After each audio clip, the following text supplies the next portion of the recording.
చేస్తా చెయ్యి ఎవరు వద్దన్నారు, ఇప్పుడు కూడా యోగా చేయి, ఇప్పుడు కూడా ఇంట్లో దేవుని పెట్టుకొని దండం పెట్టి వద్దంటలేం కదా, రేపు జైలుకి పోయినాక అదే పని చేయాలి కదా. నువ్వు ఎట్లా దేవుని నమ్మవు కదా, ఆ దేవునికి దండం పెట్టుడు మొదలుపెట్టు, ఆరోగ్యానికి మంచిది అవుతుంది. ఇప్పుడు ఆ పార్టీ నేత హరీష్ కూడా నిన్న మాట్లాడుతూ ఇక్కడ మేమేమి డబ్బులు కట్టలతో దొరకలేదు, మేమేమి జైలుకి వెళ్ళడానికి, ఇది ఈ కేసును అనవసరంగా మీరు పక్కదోవ పట్టిస్తున్నారు, దీంట్లో విచారణ మాత్రమే చేయమని చెప్పింది, ఎవరు దోషని ఇంకా తేలలేదు కదా, ఎందుకు దీన్ని రాంగ్ ట్రాక్లో తీసుకెళ్తున్నారని అడుగుతున్నారని. సో ఇప్పుడు ఒకరు పోయినరు, 2 రోజులు లైన్లు ఉన్నారు, 3 రోజులు పోయితే సిద్ధపడుతున్నారు, అంతకుమించి ఇంకేం లేదు ఆడ. ఇవన్నీ empty vessels makes much noise అని లొల్లు ఎక్కువ పెడుతుంది టీఆర్ఎస్. ఆ లొల్లి పెడుతున్న వాళ్ళు అందరు చూడురు, మీరు ఈ 5 ఏళ్ళు అందరు వాళ్ళు పోతారా ఎవరో చూడురు, లైన్ కడతారు అందరు వాళ్ళు, వాళ్ళకు కూడా తెలిసిపోతామని. కానీ ఏదో మేకపోతు గాంభీర్యం తప్పితే ఏం లేదు అక్కడ. పైకి వచ్చి ఇట్లా మాట్లాడుతున్నారు, వెనకకెళ్ళి వచ్చి మా మీద కేసులు పెట్టుకురు, మా మీద కేసులు పెట్టుకురు అని బతిలాడుకుంటారు వాళ్ళంతా. కడిగిన ముత్యాలుగా మీరు కాదు అది చెప్పాల్సింది, కోర్టు చెప్పాలి ఎవరు మంచి ఎవరు చెడ్డ అనేది కోర్టు చెప్పాలి. చెప్పేదాకా ఓపిక పట్టుర్రి, అదే కోర్టు ఇన్వెస్టిగేషన్ చేయమన్నది, ఇన్వెస్టిగేషన్ సహకరించమన్నది. ఎందుకు భయపడుతున్నారు? ఓకే, అక్రమంగా కేసులు పెడుతోంది, ప్రభుత్వ వైఫల్యాలను మేము జనాల్లోకి తీసుకెళ్తున్నాము, అందువల్లనే మా నోళ్లు నొక్కేయడం కోసం ఇలాంటి అక్రమ కేసులు పెడుతున్నారు. మిమ్మల్ని ఎవరు నమ్ముతున్నారు? మిమ్మల్ని నమ్మింది ఎవరు? తెలంగాణ సమాజం మిమ్మల్ని వద్దనుకుంది, మీ కుటుంబానికో నమస్కారం పెట్టి వద్దనుకున్నారు. మొత్తానికే ప్రజలలో ఏహభావం రావడానికి రాజకీయాల పట్ల మీ కుటుంబం కారణమైంది.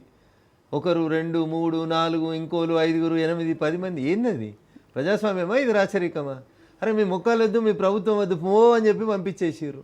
5 నెలలు కాకముందే మళ్ళీ వచ్చిన తిట్టే కార్యక్రమం పెట్టుకున్నారు తప్ప వీళ్ళు ఎందుకంత తొందరపడుతున్నారు? వాళ్ళు ఆ తొందర ఎందుకు అని నాకు డౌట్ వస్తుంది. బావ మీద బామ్మర్దికి పోటీ, బామ్మర్ది మీద బావకు పోటీ, వీళ్ళిద్దరి మధ్యలో చెల్లెకి పోటీ, ఇవేం పంచాయతీలు? ఇవన్నీ పిచ్చి పంచాయతీలు కాకపోతే వీళ్ళు ఉన్నదేంది? ప్రజలు అలా కోట్లేసిర్రు, మా కోటేసిర్రు, కేంద్రంలో 5 ఏళ్ళు ఉండమన్నారు, ఓపిక ఉండొచ్చు కదా, తెల్లారి నుంచే మొదలు పెట్టిర్రేంది? వీళ్ళకేమైనా ఉందా? 4,000 రూపాయలు నిరుద్యోగ వృత్తి ఇస్తామని చెప్పి 10 ఏళ్ళు అధికారంలో ఉండి 4,000 నిరుద్యోగ వృత్తి ఏనాడు వచ్చి ఇలా ఏమైంది నిరుద్యోగులకు అన్యాయమైందని చెప్తున్నాడు. 100 ఎలుకలు తిన్నాక పిల్లి చెప్పిందంట, నేను కాశీకి పోయేస్తా మామ, మళ్ళీ వచ్చినాక శాకాహారిగా మారుతా అని.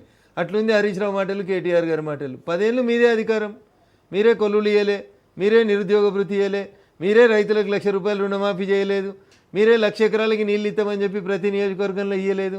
మీరు చేసినవి చదవాలంటే చానున్నాయి కదా. 10 ఏళ్ళ పాపాలకి 10 నెలలు కాకముందే ఎందుకు ఇంత ఎగిరిపడతా ఉన్నారు వీళ్ళు? మరి మీరు 10 ఏళ్ల పాలన గురించి, వాళ్ళు చేయనటువంటి హామీలు, నెరవేర్చినటువంటి హామీల గురించి మాట్లాడుతున్నారు.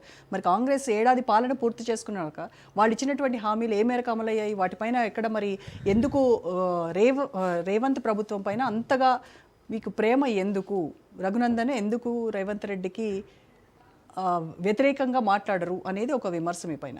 రఘునందన్ రావు మాట్లాడినట్టుగా ఎవరికి మాట్లాడరాదు, నాకు ఉత్తుతో మాట్లాడరాదు, ఉన్నది ఉన్నట్టే మాట్లాడతా. రేవంత్ రెడ్డి గురించి వీళ్ళేం మాట్లాడుతారు? నేను ముఖ్యమంత్రి కావాలని బావ, నేను ముఖ్యమంత్రి కావాలని బామ్మరిది, వీళ్ళు ఏమైనా చేస్తామన్నారు? వీళ్ళు జనానికి చేస్తారా అంటున్నా. నీకు లోకల్ స్టాండ్ ఎక్కడిదని అడుగుతున్నా, అసలు నీకు ఏమైనా ఉందా అంటున్నా. అన్నం తినేటోడైతే ఎవడు మాట్లాడొద్దు అంటున్నా. 10 ఏళ్ళు మీరు చేసిన పాపాలకి ప్రజలు బండకేసి కొట్టిరు మిమ్మల్ని, ఇంకెందుకు మాట్లాడుతున్నారు మీరు? అసలు మీకు నైతిక హక్కు ఎక్కడిది? ఏదో మేమే వస్తాం, మళ్ళీ మేమే వస్తాం, కాంగ్రెస్ చేసిన పాపాలకి మేమే వస్తాం. నేను ఒకటి చెప్పదలుచుకున్నాను, మేము తొందరపడదలుచుకోలేదు. వాళ్ళు 10 సంవత్సరాల్లో ఎంత పాపాన్ని అయితే మూట కట్టుకున్నారో వీళ్ళు ఏడాదిలో ఎంత పాపాన్ని మూట కట్టుకున్నారు. నేను ఇప్పుడే రేవంత్ రెడ్డిని తిడతలేడు, రేవంత్ రెడ్డి రఘునందన్ రావు ములాఖతు, ఇంతకుముందు అట్లే మాట్లాడుతుండ్రి. కాంగ్రెస్ వాళ్ళు మాట్లాడుతారు అప్పుడు రఘునందన్ రావు కేసీఆర్ ములాఖతు. నేను ఒకటి చెప్పదలుచుకున్నా రోజా గారు మీ ద్వారా, నాకు ఎవరితోటి ములాఖతు కావాల్సిన అవసరం లేదు. ఎవడైనా ఒకటే, నాకు బండ కొట్టాలనుకున్నప్పుడు కేసీఆర్నైనా కొట్టినాం, హరీష్ రావునైనా కొట్టినాం, కేటీఆర్నైనా కొడతాం, రేపు సమయం వచ్చినప్పుడు రేవంత్ రెడ్డిని అయినా కొడతాం. పెద్దగానే వీళ్ళు వాళ్ళంతే పెద్దోళ్ళు అయింది మాకంటే, మా పార్టీ కంటే. మా పార్టీ గొప్పది, మేమే గొప్ప, ఆ ఇద్దరు పనికిరారని చెప్పి వచ్చే ఎలక్షన్లో మేము వస్తాం. అయితే మేము తొందరపడతలేము. కేసీఆర్ అంటే కో అని పోతున్నారు. ఎందుకు? ఇటుగా రామారావుకి పేరు వస్తుందని ఈయన కూరుకోతే ఆయన కూరుకోతాడు హరీష్ రావుకి పేరు వస్తుందని ఇప్పుడు 3 రోజులు మొదలయ్యారు. మళ్ళీ ఇక మీరేనా ఈ బ్యాండ్ మేళ మీరేనా అంటున్నాం మేము. మీ మీద కూడా జనానికి విరక్తి రావాలి కదా అని చెప్తా ఉన్నా నేను.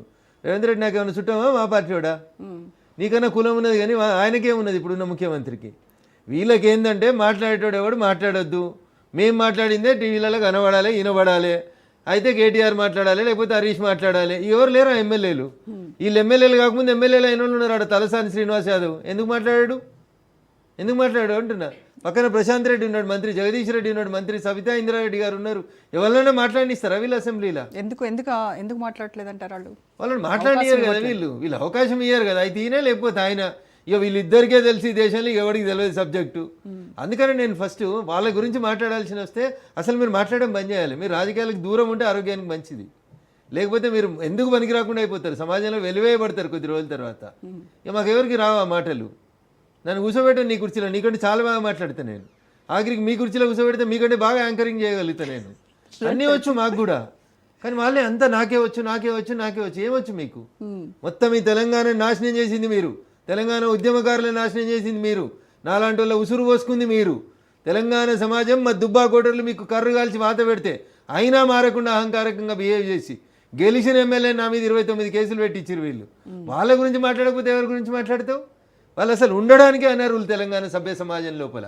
ఏం మాట్లాడుతారు? ఎవరి కోసం మాట్లాడుతున్నావు? మరి బీజేపీకి నిరుద్యోగుల కోసం. మా గురించి మీరు తర్వాత మాట్లాడరు, మేము వచ్చేస్తామని చెప్తున్నాం కదా. అట్లా వస్తాం. రేవంతులు హరీష్లు వీళ్ళు మా ముందు నిలబడుతుంది కూడా పనికిరారు. మరి మిమ్మల్ని ఎలా ప్రజలు నమ్మాలి? అరే చెప్తాను, ఇద్దరు దొంగలు చూసిన తర్వాత మేము చాలా మంచి వాళ్ళం అంటున్నా. దేశంలో కాశ్మీర్ నుంచి కన్యాకుమారి దాకా మమ్మల్ని నమ్ముతుర్రు, వీళ్ళని ఎవరు నమ్ముతారు? కాంగ్రెస్ 3 రాష్ట్రాలకు పరిమితం అయిపోయింది. ఎందుకు వేస్తారు కాంగ్రెస్ కోట్లు? టీఆర్ఎస్ని 10 ఏళ్ళు చూసిర్రు.